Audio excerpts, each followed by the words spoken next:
All right, Hong Feng of OKCoin, thanks for joining us. Thank you for having me. So here we are at Mainnet, and everyone's running around talking about the topics du jour. A lot of people are talking about DAOs and NFTs, regulation. As CEO of an exchange, what are you thinking about? What is top of your mind in terms of priorities or in terms of what you think is the next big thing for you guys? Yeah. For us, what's top on my mind and for our whole team is always about accessibility. It's always about how to make things easier for the customers, and whatever things that we're working on, ranging from Bitcoin that we truly believe as the foundation of the future, or to look at the NFT land NFT market. We're trying to build that accessibility, a bridge that helps people to more easily get into the crypto future. That's on top of our mind. That's interesting. I'd like to step back for just a bit, Hong, and explore where is OKCoin in a larger constellation of exchanges. Our perspective, obviously, we're North Americans. We know Coinbase and Kraken, a little bit of Gemini, and then you have like Binance, which is like everywhere and nowhere. But where is like OKCoin in that sort of competitive set, and who are your prime customers? Sure. We have been in US for 3.5 years now. Obviously, we originally were the largest platform in China. In 2007, we changed our strategy and basically moved out of China and come to US and become a registered platform here. That regulatory route is obviously important for us because we believe that that is the first step to actually build a bridge that can actually speak to a larger audience instead of just to an initial niche population, which I think is important and critical for the further adoption of crypto. That's number one. Number two, again, as I mentioned, we're always a firm believer in making it easier for the broader population. That entails better user experience, that entails a kind of an easier on-ramp, off-ramp that we always have been building, and then also a look into the future, a deep connection to the crypto world. That's also, that side of innovation is always in our blood.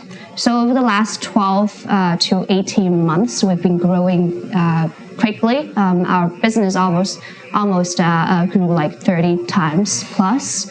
And our team expanded as well, but not as much. I think where we like to see ourselves in the space is not to put us in a context of who are we competing with, but more who are we serving.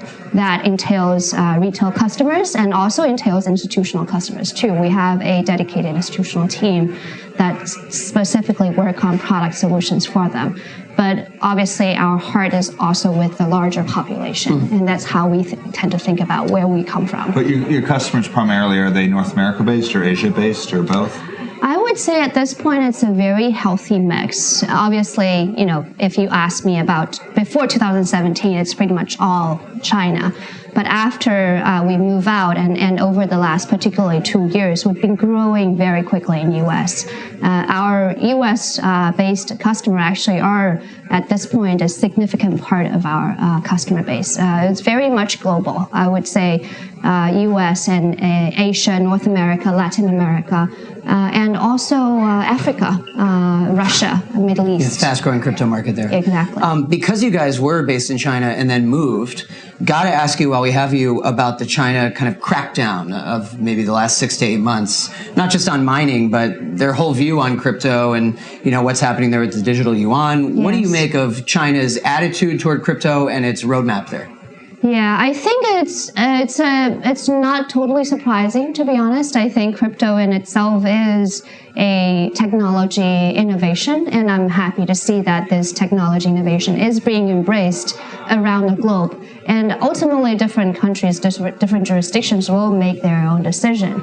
And I think it's not that surprising that larger countries are more conservative on that front, and then smaller countries like El Salvador and others in Latin America are more proactive. And it's just, it's natural. And I think as a part of community, what we are more focused on is, number one, one, to be compliant with the regulations where we are operating in. Number two, really embracing innovation and really build a bridge to help adopt the innovation. And thirdly, we also invested in building the community. For example, we put in almost $1 million in supporting Bitcoin co-developers over the last 12 to 24 months. I think that level of building focus is always important for us to continue as a industry forward. I've got to ask you, just sticking with the competitive set for a while. I know companies, CEOs never like talk about their competition too much, but what do you think of CZ? You must know him. What do you think of his strategy last year? He is a formidable player in the place, obviously, and I respect him for what he's doing. Obviously, we have different strategies versus him, and we are doing what we believe is right for the space, what we feel comfortable with, which is we believe in innovation, so we are bringing innovation to the space, but at the same time, we also have a very strong connection to regulatory landscape to make sure that we actually speak to the policymakers and also comply, because that's the only way to really connect in a efficient way to the current infrastructure to enable more people to actually get into this space through where they are now. So that's our strategy. We talked about China's take on crypto, and you said it doesn't surprise you that the bigger countries are more cautious. Well, let's talk about the U.S. I mean, what do you make of the regulatory landscape, especially because running an exchange, you've got to make sure that you don't run afoul. But right now, what a lot of people in crypto are saying is it's unclear what the landscape is. And, we're trying to comply, but it's often confusing as to how to comply, but also be launching new products and innovating. It is. It is probably also an inherent part of operating in this industry because it is a very nascent and new industry. And it's too much to ask the regulators to know everything that the leading entrepreneurs are working on, and at the same time being able to come up with sensible policy to allow innovation. So many times we see that ambiguity and pull and push between the two parties. I think that's all natural.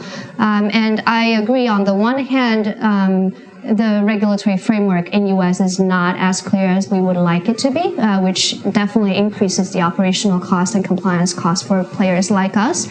And the good thing that I'm seeing is that the community is very vocal about what we believe in, and actually, U.S. is actually one of the best places where there can be such constructive conversations happening in different channels, and there are different parties even within the establishment that can actually encourage that conversation to happen. I think that is a positive sign. And the second thing is, and there are state level legislations, compliance ask, and there are federal level regulation framework.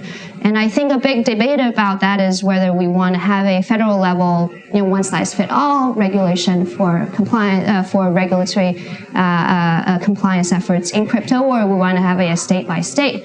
I think we are going through a natural progress as we go through this, and my firm believes that crypto in itself is a grassroots community movement, and the best way to nurture that is to come up with something that is more grassroots and community driven, which to me seems to suggest that state and municipal regulators and policymakers probably play a larger role going forward and can play a larger role going forward to help us bring that innovation voice to the front line while being responsible. I think that kind of push and pull is actually healthy. Even if in that process we do feel the operational pain, I think in the long run it's actually healthy for us. Yeah. I'd like to move to sort of wrap up on a more personal level, if you don't mind.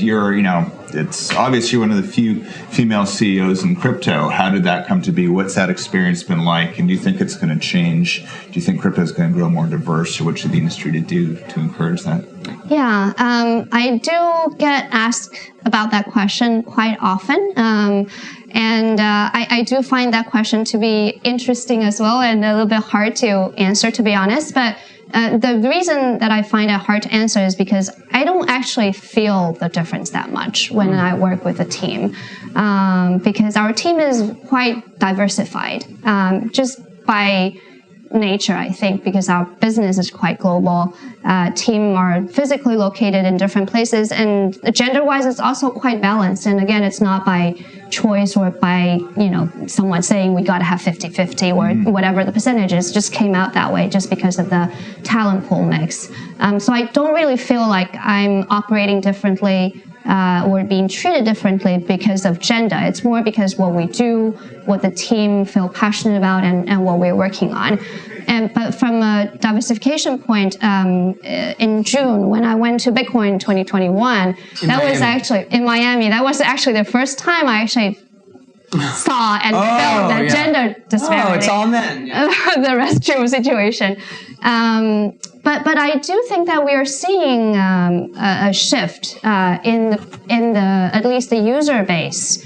When we look at our customer base, historically it's more trading speculation oriented, and in that case, to be honest, the crypto punks, right? And that population tend to be more male oriented, and there's a natural reason for that.